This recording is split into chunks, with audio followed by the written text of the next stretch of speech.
Yo, what's going on, guys? It's Ghost. Today we're going to be installing a hot air intake. All jokes aside, it's supposed to be a cold air intake, but it's an open filter box. There's no like box around it. So a lot of people, they just say it's a hot air intake, but nonetheless, it's going to make the intake and the turbos sound a whole lot more louder, which is kind of what I'm mainly going for. It's kind of like a ricer mod almost in a way. It says it's going to gain horsepower.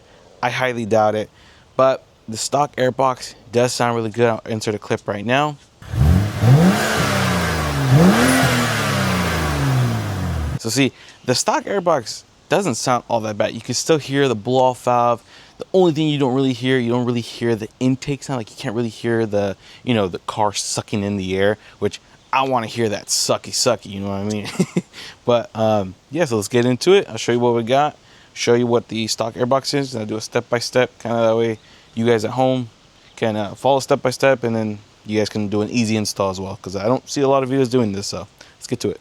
Alrighty, as you guys can see, this does have the stock intake for the N55. Now this is a EWG, not the PWG. PWGs usually came in the older models of the BMW. Usually they'll have the intake, run through the front. Sometimes they do come in this orientation as well. But if you guys just look a little bit different, obviously look for a video or kind of look on Reddit, Instagram, TikTok, whatever that can help you install this. But this is mainly for the N55 engines.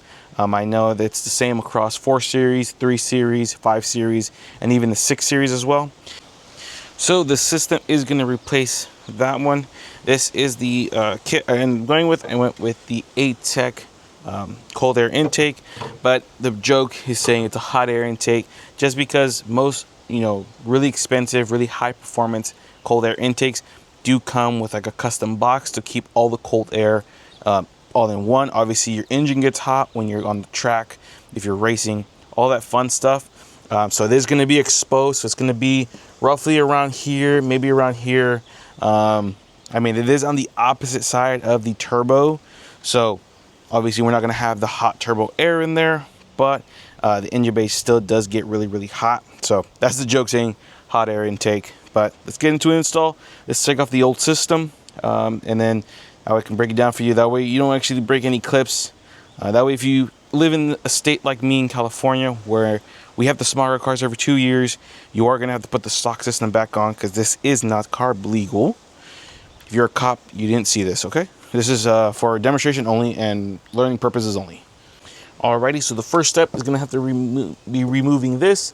They are going to be 6 T25 screws holding in the top section of the airbox, and then there's just a simple hose clamp with a flathead, or I believe it's a 8mm as well if you want to do it by that way. To remove this section, which exposes the the regular air filter, and then there should be a couple more bolts underneath to remove the whole housing. Then we can get on with the newer stuff.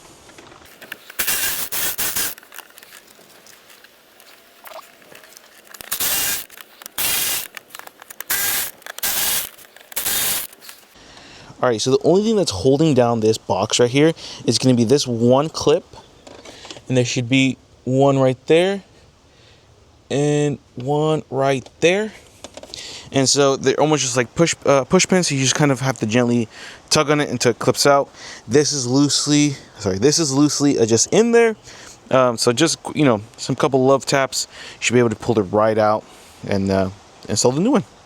Alrighty, so we do have the cold air intake along with the barrel, I guess. I don't know what the proper name for it is. But now we're going to add in the ram part. So it's going to go right here, and it's going to slide right in, and it's going to fit, somewhat like that. But before we can do all that, you have a couple pieces that it allows it, so that way it's, not moving around everywhere.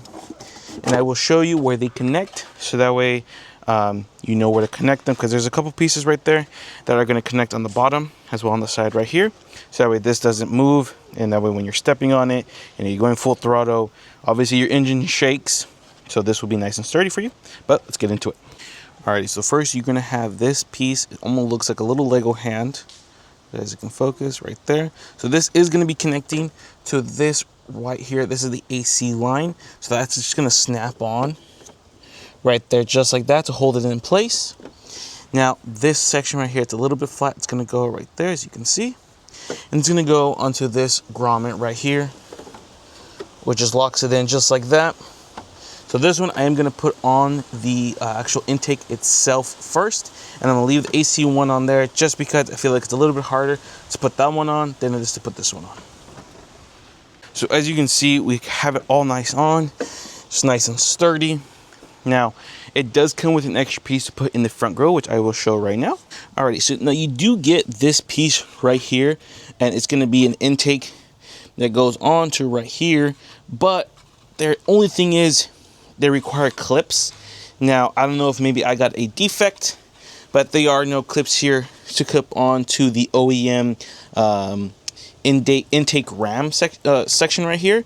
So it's supposed to go like this inside the grill, but again, maybe I got a defect, but mine did not come with the clips to clip it on, so unfortunately we're not going to be doing it. Alrighty, I know it kind of sounds bad. You can hear that ticking. I had it checked out already, and they said it's completely normal, it's completely fine, it's just a lifter tick. So don't mind that, but let's give it a couple revs, see how it sounds, see how well you can hear that intake.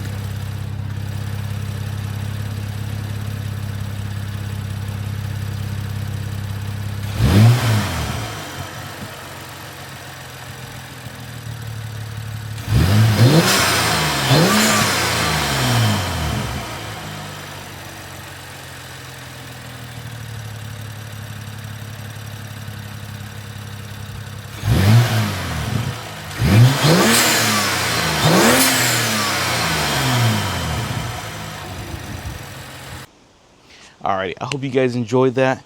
Obviously, you can hear the difference between the stock intake and the aftermarket intake. This is going to be the ATEK. I will leave a link in the description. That way, if you guys want to pick this up for your N55 engine, they do have them for the 5 Series and the 6 Series for this exact one that I have. I'm pretty sure they have other ones for the 3 Series and the 4 Series, and I think even the 2 Series. So if you're interested, click down the link in the description. But again, if you found this video helpful, please like, subscribe, share it to a friend, because I mean, that intake sound was absolutely amazing. See you in the next one.